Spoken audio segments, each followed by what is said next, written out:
Guys, ಕರಿಯ taste ನನ್ನ ನಾಲಿಗೆಗೆ ಅಂಟಿಕೊಂಡು ಬಿಟ್ಟಿದೆ. Thank you. ಹಾ, ಆದ್ರೆ ಪಾತ್ರೆಗೂ ಕೂಡ ಏನೋ ಅಂಟಿಕೊಂಡಿದೆ. ಅಳಿಯಂದಿರೆ, ನೀವು ಹಾಗೆ ಬಿಟ್ಬಿಡಿ. ಇದನ್ನೆಲ್ಲ ನಾನು ಮತ್ತು ಈಶಾ ಸುಲಭವಾಗಿ ಮಾಡ್ತೇವೆ. ವಿಮ್ ಇದೆಯಲ್ಲ. ಓಕೆ, ನಾನಿವ್ರಿಗೆ ಮದುವೆಯ ಫೋಟೋ ತೋರಿಸ್ತೇನೆ. ಇವರು ನನ್ನ ಚಿಕ್ಕಪ್ಪ ಮತ್ತವರ ಫ್ಯಾಮಿಲಿ. ಮತ್ತಿವರು ಅರೆ ವಾ, ಪ್ರತಿಜ್ಞೆ ತೆಗೆದುಕೊಳ್ಳುವುದನ್ನ ಏನ್ ಮಸ್ತ್ ಆಕ್ಟಿಂಗ್ ಮಾಡ್ತಿದ್ದಾರೆ. ಆಕ್ಟಿಂಗ್ ಸಾಧ್ಯವೇ ಇಲ್ಲ. ಇನ್ಫ್ಯಾಕ್ಟ್ ಅದು ಜೀವನ ಪೂರ್ತಿ ಒಟ್ಟಿಗೆ ಇರುವ ಪ್ರತಿಜ್ಞೆಯನ್ನ ತುಂಬಾ ಸೀರಿಯಸ್ಲಿ ತೆಗೆದುಕೊಂಡಿದ್ರು. ಸಹಾಯವನ್ನೆಂತೂ ಮಾಡ್ಲಿಲ್ಲ, ಜೀವನ ಪರ್ಯಂತ ಜೊತೆಯಾಗಿರುವುದನ್ನು ನಿಭಾಯಿಸ್ತೀಯಾ? ಅರೆ ಇಲ್ಲ ಮಹಾರಾಯ, ಐ ವಾಸ್ ಡೂಯಿಂಗ್ ಇಟ್. ಆದ್ರೆ ನಿಮ್ಗೆ ಫೋಟೋಸ್ ತೋರಿಸಬೇಕಾಗಿತ್ತು, ಅದಕ್ಕಾಗಿ ಬಿಟ್ಟು ಬಂದೆ. ಇವತ್ತು ಪಿಕ್ಸ್ ತೋರಿಸಬೇಕಾಗಿತ್ತು, ಹಾಗಾಗಿ ಬಿಟ್ಟೆ. ನಾಳೆ ಮೀಟಿಂಗ್ ಇರ್ತದೆ, ನಾಡಿದ್ದು ಯಾವ್ದಾದ್ರೂ ಮ್ಯಾಚ್ ಇರ್ತದೆ, ಹಾಗೆಯೇ ಬಿಡ್ತೀರಾ?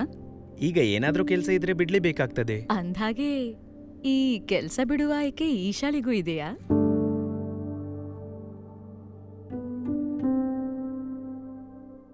ಇಲ್ಲ. ನೋಡಮ್ಮ, ಮದುವೆ ಆದ ನಂತರ ನಮ್ಮಲ್ಲಿ ಇದನ್ನ ಹೆಣ್ಮಕ್ಳೇ ಮಾಡ್ಬೇಕಾಗತ್ತೆ.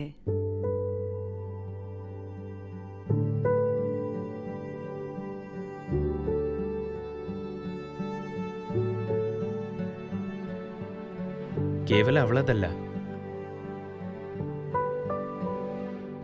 ನಮ್ಮ ಕೆಲಸ.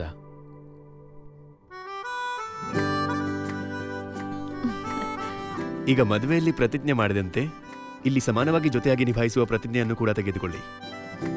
ಪ್ರತಿಜ್ಞೆ ಮಾಡ್ತೇನೆ, ಮನೆಯ ಕೆಲಸ ಎಷ್ಟು ನಿನ್ನದೋ ಅಷ್ಟೇ ನಂದಾಗಿರ್ತದೆ.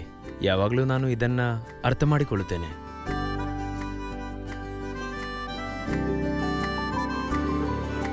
ಸಂಬಂಧದಲ್ಲಿ ಇಬ್ಬರೂ ಈಕ್ವಲ್ ಆದಾಗ ಹಾಗೆ ಈಕ್ವಲ್ ಪ್ರತಿಜ್ಞೆಯನ್ನು ತೆಗೆದುಕೊಳ್ಳಿ. ಹಾಗಾದ್ರೆ ನೀವು ಸಹ ವಿಮ್ ಪೇಜ್ಗೆ ಹೋಗಿ ನಂತರ ಈಕ್ವಲ್ ವಾವ್ ತಗೊಳ್ಳಿ. ಯಾಕೆಂದ್ರೆ ಸಂಬಂಧವೂ ಸಮಾನವಾಗಿದ್ದಾಗ ಸ್ಪಷ್ಟವಾಗಿ ಕಾಣಿಸುತ್ತದೆ.